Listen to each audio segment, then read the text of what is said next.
and breach it. Where the digital hits the physical, we take the red pill, we break the seal.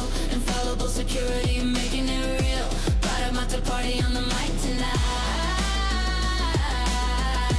turning the darkness into light. I want to talk about trust. If you work in software development, or if you manage a team that does, you know that our entire industry runs on trust. We trust the compiler not to insert backdoors.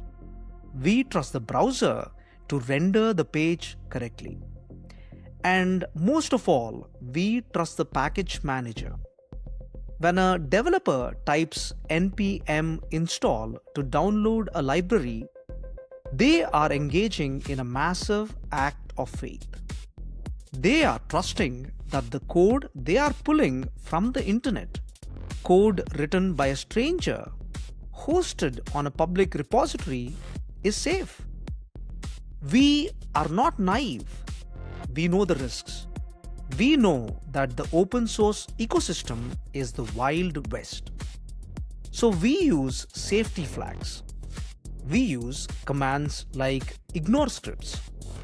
For the non-technical audience, let me explain what that does.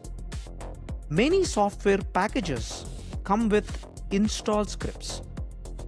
These are little programs that run automatically as soon as you download the package.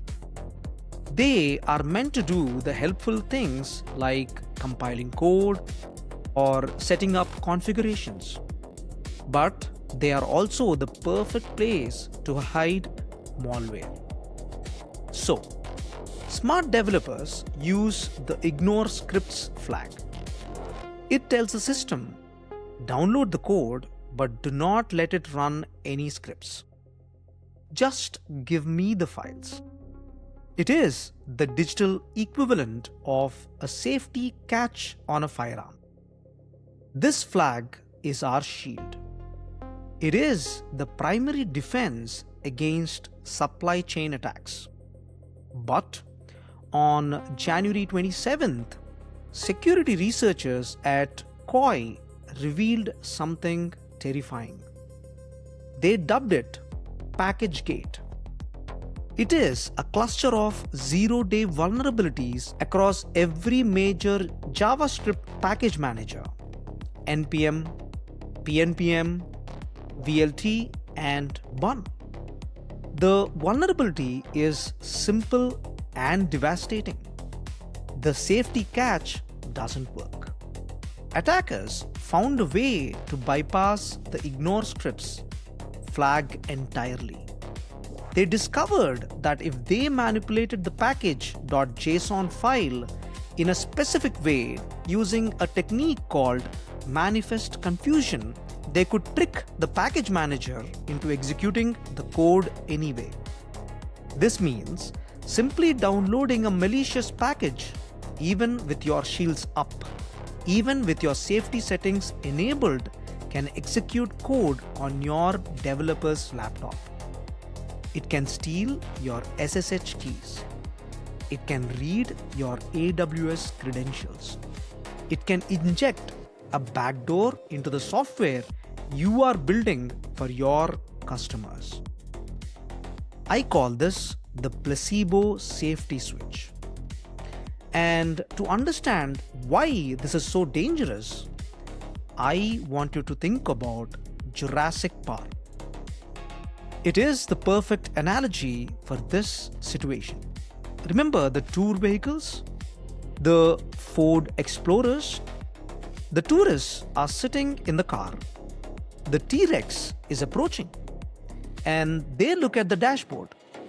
The screen says, locking mechanism engaged. They see the green light. They hear the click. They feel safe. But the power was out. The locks were electronic.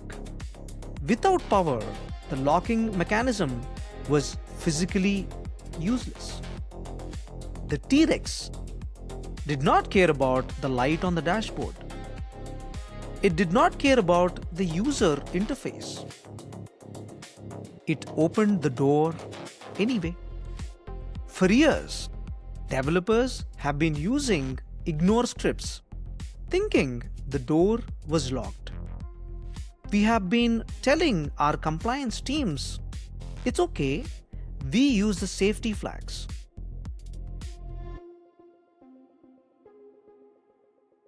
PackageGate proves that the T-Rex could walk right in the whole time.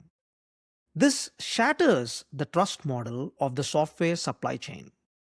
The tools we use to build the software are now the primary attack vector. We are not fighting malware that infects the final product.